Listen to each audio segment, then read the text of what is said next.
Nico to Notre Dame? Oh, it'd be perfect. You are Locked On College Football with Spencer McLaughlin, your daily podcast on all things college football. Part of the Locked On Podcast Network, your team every day. Welcome, everybody, to another episode of Locked On College Football. I'm your host, Spencer McLaughlin. Thank you so much for making this your first listen or your first view every day, part of the Locked On Podcast Network, your team every day and your daily source to stay up to date with the biggest stories in this, the greatest sport on planet Earth. North Carolina's probably got their next quarterback, but is he any good? Texas adds a wide receiver, and Ole Miss might add a quarterback?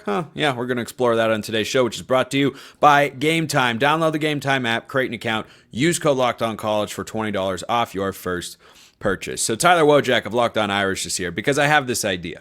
Tyler, where Notre Dame goes out and they add Nico Iamaleava because it'd be perfect. And before you rain on my parade, which I imagine you're going to do, allow me to explain. Nico was just at a place in the college football playoff where he had a great defense, a great run game, and a really good head coach. And I look at Notre Dame, and as you and I have discussed the quarterback battle that is allegedly still ongoing, reportedly, maybe we'll get to that, but the quarterback battle between Steve Angeli and CJ Carr, I think both are set up to succeed because they're going to have one of the best running back tandems in the country, a great offensive line, a really good defense, and a really good head coach. So if you take Nico and you put him on Notre Dame, that's a national championship conversation. So why isn't this a thing?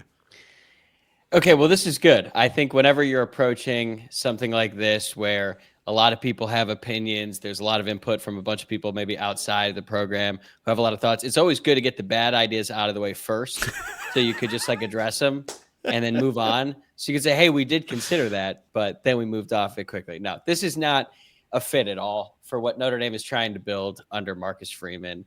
Notre Dame certainly does things a little bit differently than everyone else in college football. We know that. I think sometimes it does get a little bit over-exaggerated, but what Marcus Freeman is trying to build at Notre Dame, I think just bringing in the Nico situation, and I don't even want to make it about him personally because I think when you look at this situation in its totality, I do feel like Nico is kind of like a pawn in some of this, and it's the people around him who have kind of put him in this position. Now, I don't know all the details, so a part of that is speculation, but I just don't think this is something that you want to bring into the room. And I don't think Nico is this surefire thing where if he does come in, Notre Dame is automatically better. I think they have good quarterbacks in the room.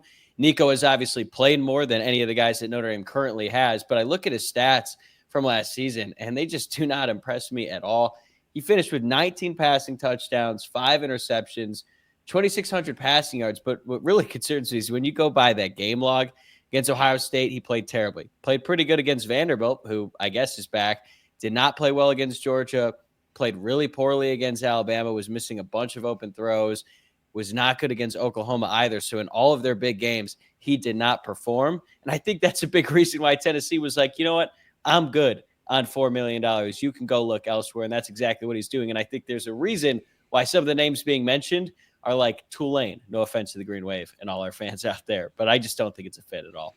Okay, so I want to go to something that you said in there very briefly.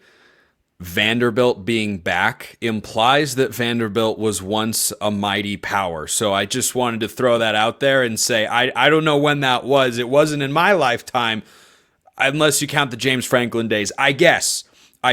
But I get your point on the cultural element because clearly this is, call it a circus, call it a nightmare, a headache, however you want to view it, there are external factors there. And my argument, if you go back and listen to what I said just 3 minutes ago on the show, YouTube comments, was rooted in play style. Because I don't think Nico is someone that goes to a program, takes over, and is just exploding onto. That's what he can be one day. That's not what he is right now. That's why Notre Dame, to me, is a really, really good fit because there is a great team and there is a great support system around them. But if Notre Dame's saying, no, we're not going to kick the tires on that, we don't want to go down that path, then just remember this conversation when one quarterback is struggling to get Notre Dame to the playoff in the fall. We'll just bookmark this one in our minds. But going for what comes next for Nico here, Tyler, I think it's incredibly possible. When you look at the schools that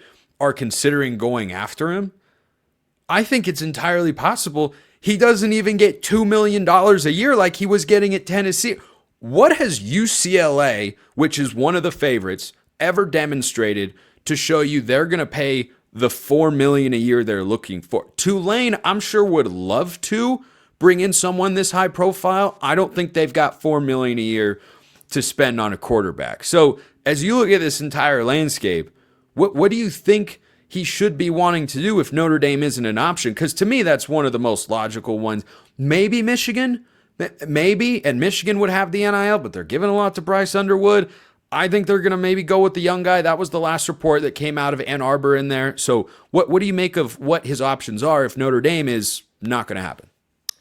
Well, one of the most entertaining parts of all of this is after it became clear that the relationship was severed between Tennessee and Nico, and all these other schools had just been mentioned by different reporters, not even necessarily saying they're like, oh, I know from a source that this school is interested in Nico, just people throwing out potential places for him to go. And then you'd get a beat reporter from that school coming out and saying like, yeah, just talk to my sources. They are saying they are emphatically not interested in Nico. It happened with Notre Dame. It happened with USC. Happened with Oregon. North Carolina. Yeah, Oregon might be the reason why all of this is even happening in the first place. They might take it upon themselves to legislate in college football. But I think all these schools are coming out and being like, we don't want anything to do with that situation, which is why, again, I think it has a lot to do with the people who are around Nico making bad decisions. And it's kind of like if you were to go to your boss and you're like,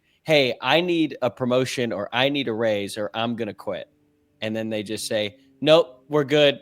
Like, good luck getting that raise. And then you walk out of the room and you're like, well, that didn't go as planned. And now I don't have any other options. And I think that's what happened with Nico. I think if he had any leverage, it was going to be back in December, but they were in the college football playoff. And if he sat out during a playoff game, you know, I know that some people are sitting out bowl games, but that is not going to look good at all to NFL scouts. So I think he missed his opportunity there. They played this terribly. And now we're in a situation where I think, you know, things have kind of been resolved in terms of like the transfer portal craziness. Like December is the big window. That's when a lot of that NIL money gets dispersed. And now by the springtime, yeah, guys are going to move, but it's mostly backups. Like those big time moneymaker guys, that money just isn't really there. So I do not expect him to get anything close to $4 million.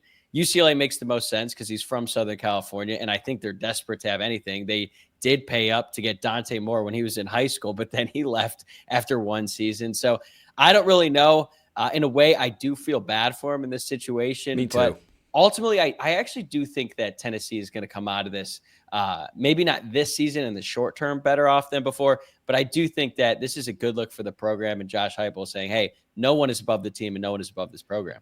Yeah, I agree with that. I think that there might be a short-term setback for Tennessee, but I think long-term, culturally, I'm 100% with you. I thought what Heupel came out and said was 10 out of 10, 5 stars, no notes. No one's above the power T. This is a team. I've succeeded with other quarterbacks. I'll succeed with other quarterbacks. We won before he got here. We'll win after, and we thank him for being here. Like, no ill will stated publicly there, even though I'm sure there is some behind the scenes. Like, I mean, there would just have to be, whether it's with him or whether it's with his camp, like that's up for debate. I 100% think that Tennessee comes out of this better in the long run than Nico does. He's going to wind up at a worse football situation. There's no other way to slice it. There is no better option. Because remember, the SEC's got the rule that spring transfer guys can't go to another SEC team. So, you know, one team that popped in mind was, hey, Ole Miss, who I'm talking about later on today's show, Ole Miss could be, and then I remembered, oh, wait, no, that's off the table. So you're talking ACC, Big 12, or Big 10, where the options are limited, where the high-end options are even fewer and far between, or you're looking at a high-end group of 5, and maybe he goes and leads the Tulane Green Wave to the playoff. What a story in college football that would be, and that would be wild. And I do think that there is a Notre Dame connection in all of this, but I think what's that? Okay, so Nico's not going to Notre Dame. That's not going to happen. But who's to say that one of the quarterbacks currently involved in the Notre Dame competition, of which there are 3, we talked about this last week. Yeah. What if one of the odd men out ends up at Tennessee. Because I'll just tell you what I saw on Saturday in the Blue Gold Spring game. CJ Carr looked unbelievable. He looked really, really good. But so did Kenny Minchie. And those are the two young guys. Steve Angeli is a veteran. He looked, steady. But one of those guys is going to come in third place in this competition. And they're going to leave. Okay. And there's probably not that many great opportunities for any quarterback, as we're seeing right now with Nico. Tennessee has 2 scholarship quarterbacks on the roster. There is no way they can go into next season with just 2 guys. And I know they like Jake Berklinger, and it's going to be hard to find like a proven starter. So if they're looking around and they think, okay, we need to get one more scholarship quarterback, and whether it be Angeli, Minchie, whoever ends up finishing third in the race at Notre Dame, they could look at Tennessee and say, well, it's not going to work out at Notre Dame, but it might work out at Tennessee. Won't be guaranteed anything, but at that point, Tennessee gets a quarterback who is talented. Even if they don't win this job, the fan base isn't going to love it, but it's another talented quarterback in that room. And oh, by the way, Kenny Minchie is from Hendersonville, Tennessee. So total speculation, but it would not shock me at all if one of Notre Dame's quarterbacks who's currently on the roster ends up playing for the Tennessee Volunteers this fall. But it might work for us is the thinking there, of course. Well, I imagine you're in a pretty good mood, Tyler, because Rodney Dunham committed to Notre Dame, and he might be the next great edge rusher in college football. Just remember that name. Just throwing it out there. Don't forget Tyler Wojak either. Locked on Irish, great as always. North Carolina is going to get their guy in the portal, and I'm so here for what might happen in North Carolina land. First, this episode brought to you by Game Time. There's nothing like the atmosphere of an NBA playoff game. Every bucket, every defensive stop, every moment feels huge. It's an electric setting in the arena. And with Game Time, you can be a part of it without the stress of last-minute ticket hunting. Game Time makes it fast and easy to get playoff tickets, even when demand is sky high. Prices on the app actually go down as tip-off gets closer, and their last-minute deals can save you up to 60%. I have used Game Time multiple times myself. The process was easy to find a good deal, to understand what seat I was going to get, why I was getting a good price. They've got a bunch of great features that make it easy. Then the ticket shows up on your phone. Boom. Easy money. No problems. No questions asked. Take the guesswork out of buying tickets with Game Time. Download the Game Time app. Create an account. Use code LOCKEDONCollege for $20 off your first purchase. Terms apply. Again, create an account. Redeem code LOCKEDONCOLLEGE for $20 off. Download Game Time today. Last minute tickets. Lowest price guaranteed. North Carolina after Nico? No, not anymore. That was a thing for a little bit. That lasted maybe an hour or two.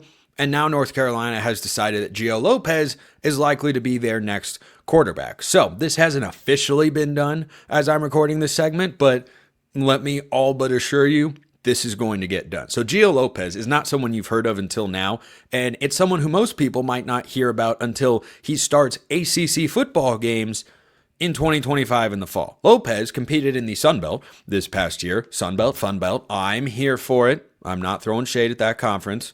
I might a little bit, but not a ton. He went for almost 2,600 yards and 18 touchdowns this past fall. 3 years of eligibility left. He's one of the top G5 quarterbacks that's out there. So let's start with the first part of it. This has me not excited, not worried, just kind of That's Gio Lopez's North Carolina. That's an kind of move. Because this is an kind of administration that Bill Belichick, I think, is going to run. I have been raising red flags about Belichick's move to North Carolina for a long time. I do not get the sense that he's going to just revolutionize football in Chapel Hill and all of a sudden they're going to be realizing the full potential that their rivals over in Durham are kind of close to achieving, but very quietly, of course. This is not the same sort of G5 addition. So he's not a big guy. Gio Lopez is not some Josh Allen, Mitch Trubisky, hulking figure who comes in and is just slinging it all over. He's crafty. He's smart. Reminds me a little bit of Dylan Gabriel. Maybe it's because he's a left-handed quarterback. And yes, that makes your right tackle now more important than your left tackle. Hope you got a good offensive line there, Bill. Because this is a guy who didn't stay healthy his entire time down at South Alabama. And when you watch his highlight reel, yeah, he makes some good plays. He has an it quality to him. I will say that's what I like most about him as a quarterback.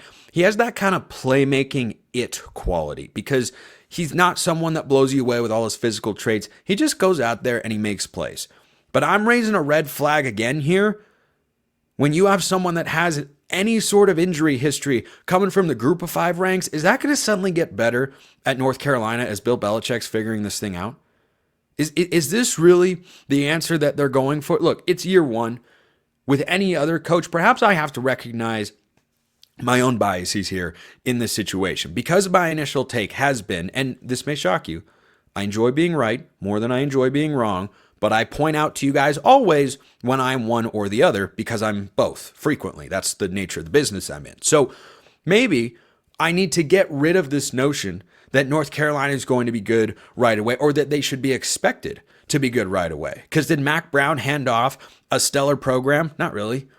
You know, they were okay, they were fine, but the recruiting trended down over the last couple of years. And Bill Belichick has to come in, establish his own culture, and establish his own everything. So there are a lot of new moving parts that perhaps I should give a greater grace period for than I have in the past. Maybe that's the case. Or maybe Bill Belichick doesn't really know what he's doing. I mean, this is maybe. North Carolina's win total, I'm just telling you, I know their schedule's favorable. Their win total's 7.5. It's still there. I don't think Gio Lopez is moving the needle there. Could be solid, could be fine, could do some fun, crafty things. He's not coming in as a game changer. He's not the top quarterback in the portal. And by the way, how Belichick is it to take a look at a big, shiny, star-ridden name like Nico and say, nah, I want this other guy who doesn't cost as much, who you've never heard of, who I think I'm going to make good. That's where Belichick made his money for a long time. That's the way he got it done. Okay. We'll see. We'll see if that works out. I'm not saying Nico was the right choice for North Carolina. I don't think he was, because Bill doesn't want to put up with any of that nonsense. If there's one thing we know and that I do like about Bill Belichick as a head coach in today's world of college football, he's not putting up with any off the field funny business. He's not putting up with any nonsense, okay? That's not going to happen. Flat out, point blank, end of discussion. I feel pretty confident in saying that. But this is not a guy that comes in and allows him to have a Curt Cignetti type season. That's an anomaly. Remember, most coaches, going back to my grace period point, most coaches, we give 2, maybe even 3 years. Even in the portal world, if you want to go for 2, I think that's program dependent. But North Carolina is a basketball school. Bill Belichick, if he ends up even staying there for 3 years as the head coach, does he want to do that? We can debate that from now until the end of time pretty much.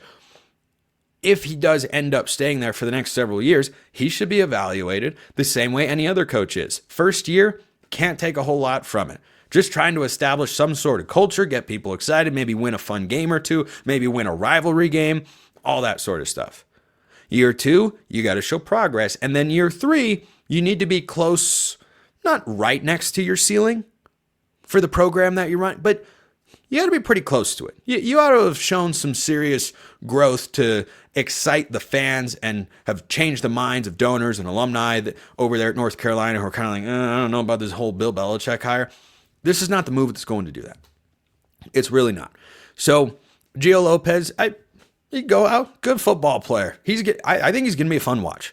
He's undersized. He's left-handed. He's just going to go out. He's just going to make some football plays. He could be a really, really fun watch. Is he a game changer for North Carolina? No, I do not see that whatsoever. And I still look at that win total on FanDuel and say 7.5, hammer the under.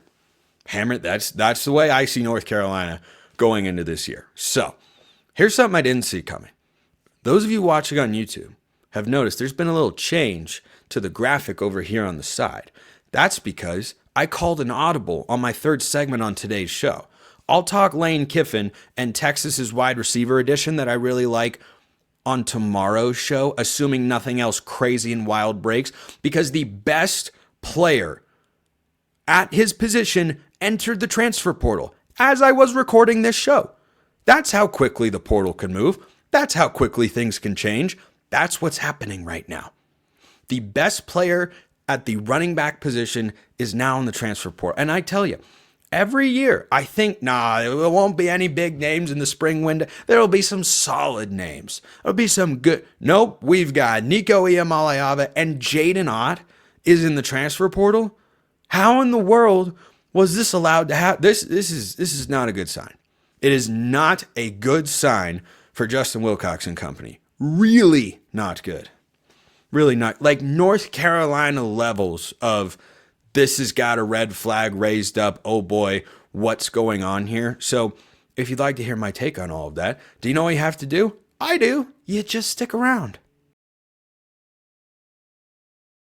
First, this episode brought to you by Monarch Money. Ever check your bank account and wonder, where did all my money go? Between dining out, online shopping, and entertainment, it's easy to lose track. That's where Monarch Money comes in. Your personal CFO, giving you full visibility and control over your finances. Monarch Money isn't just a budgeting app. It's a complete financial command center. You can track all your accounts, investments, and spending in one place, so you stop just managing your money and you start building wealth. All-in-one convenience is what they're all about. Instead of juggling multiple apps, you can use Monarch to check your finances, track spending, and even plan long-term goals. Take control of your finances with Monarch Money. Use code LOCKEDONCollege at monarchmoney.com for $50% off your first year. That's monarchmoney.com, code LOCKEDONCollege for half off your first year. 50% off at monarchmoney.com, code LOCKEDONCollege, monarchmoney.com. Fresh hot off the presses, I changed my rundown of the show because this news dropped in the midst of my recording, which, peek behind the curtain here, broke up into a couple of different time windows. Record a segment, go eat dinner, come back, boom, Jadyn Ott's in the transfer portal. So Ott has spent the last 3 years at Cal. Unfortunately, got injured a year ago and wasn't able to produce the way he's fully capable of. But he's battled injuries more than once throughout his career. This is the best running back available in the transfer portal. Now, there is no early indication just yet as to where he might end up. I did see that there was a post on a Florida State site and a post on a Georgia site about his entrance into the transfer portal. Maybe they were just talking shop. Maybe they were just spreading some news out there and information. Or maybe they have in the back of their minds, yeah, we'd like to go get this guy as a potential transfer option. So just keep those schools in mind, but anywhere that needs a running back. I've talked about several running backs here on the show in the past. Guys like TJ Harden at UCLA, who last I checked is still in the portal. They've all been just kind of solid depth pieces, number 2 guys, and there's nothing wrong with that. There is value in adding that to your football roster. Jadyn Ott is a bona fide number 1 run the offense through him sort of guy. Now, the injury component can definitely worry a team or two. I'm not denying that. If he can go somewhere in which there's already another running back and they form a 2-headed monster like what you have at Notre Dame this year, or what Penn State had last year, what Ohio State had last year with Travion Henderson and Quinshon Judkins. If he can find that sort of situation, I think it's perfect. I think that is the absolute perfect landing spot for him. This is a mega talent. 4-star out of Bishop Gorman High School, back in the class of 2022. Here are his rushing yardage totals in the first 2 seasons of his career. Again, injury impacted this past year. He ran for 897 yards and 8 touchdowns as a true freshman. Sophomore year, he breaks out and goes for over 1,300 yards, 12 touchdowns. I mean, dude is a beast when fully healthy. Absolute beast. And oh, by the way, he catches passes too. He got 46 passes as a freshman, 25 as a sophomore. That's what he's capable of. When Cal was playing over the last several years, I know not as many of you watch Cal football, perhaps in as diehard a fashion as I do, but that's why I'm here hosting the show, because I'm a sicko for that sort of stuff. Cal's offense went as Jadyn Ott went. When he had 100-yard games, Cal's win percentage was like 90 in the last several years. Now, he didn't do that super often, but this is someone who can drive your offense forward. This is someone who can be a pass catcher. This is someone who can run between the tackles, outside the tackles. He can break long runs. He can be good in short yardage situations. Georgia makes a ton of sense to me here. A ton of sense for 2 reasons. Reason number 1, Georgia needs to get back to being able to run the football. And while your offensive line and scheme are more important than your running back, it's not as if the guy who's back there doesn't matter whatsoever. See Ashton Jeanty at Boise State. The Broncos are going to be a good running team again this year. I'm pretty sure they were before Genty got. They have been before, but they're better when he's there, right? They're kind of the icing on the cake of a run game. But if you don't have icing on a cake, guess what? You don't have the full birthday cake experience or whatever event you might be celebrating in that situation. So Georgia needing to emphasize the run game again makes sense from that standpoint. That's point number one. Point number two, why Georgia is a good fit. They've got Nate Frazier in that room. ETN didn't work out exactly as they were hoping. Nate Frazier is a former 5-star running back. And for the Bulldogs, if you have a two-headed tandem of not just a pair of blue chip running backs, Ott was a 4-star, Frazier was a 5-star, but a tandem that has a veteran and a young guy, neither one of whom might be fully ready to handle an Ashton Genty-style workload at the running back position, match made in heaven. Because you can lean on Jadyn Ott sometimes. You can lean on Nate Frazier sometimes. Both guys have got tremendous game-breaking, game-altering ability. And guess what? I like the way that sounds the more I talk about it. I mean, that just works. I think that could be a really, really good fit. Now, is that the only place that's going to potentially call and inquire? No. Like I said, this is the top running back available in the transfer portals. If you don't feel like you have a quality running back, if you don't feel like your running back room has the depth that it needs, you're probably going to be giving this guy a call. And you're going to ask your NIL collective leader, hey, how much can we offer Jadyn Ott in the transfer portal here? Because he's going to command a pretty good amount. Now, that's the final point I want to make on this. Whenever you think that something can't happen, someone won't go in the portal, this can't happen, no, that's too crazy. There is nothing. This is a guy who, after his sophomore season, when he went for over 1,300 yards and 12 touchdowns, he made a video where he fake entered the portal. This guy has been a beacon of loyalty in an era of move around, go wherever you get the biggest offer. If Jadyn Ott can leave, who can't leave? Really. If Nico Iamaleava can leave, who can't leave in college football? This is a big blow to the Bears because they lost a couple of running backs actually in the last couple of days. So they're now thin at that position. TJ Harden, somebody who they've seen before in the last couple of years in the former Pac-12, RIP. So I'm just throwing it out there, Golden Bears fans. I'm just saying that could be a really, really logical. He's not Jadyn Ott, but he's solid. He's solid. I'm just a big TJ Harden fan. That's all. So big loss for the Bears because now you look around and go, wait, where's our offense run through? Wait, how are we going to run the football consistently when it was already a bit of a struggle? Now, the offensive line certainly has to be better, but you're talking about a Cal team that has a head coach going into year number 9, I believe it is, for Justin Wilcox, and now is without its best offensive player. Now has to figure out how to have a season that excites Bears fans the way that they deserve and have been waiting for a long time without the guy who's been the driving force for your offense when the defense over the last couple of years hasn't been as good as it used to be. I mean, troublesome times in Berkeley. I don't know if this ties back to the NIL situation that I discussed recently on the show with Thomas Dunn of WriteForCalifornia.com, because what he said is it's more about the athletic director. You know, they want Ron Rivera to take control of the football program. That's their general manager. That Ron Rivera. Yeah, Cal grad, in case you didn't know. They want Ron Rivera to take control of the football program and the athletic department. That's why they're holding the NIL dollars. Was that noise enough to drive Jadyn Ott away? I don't know.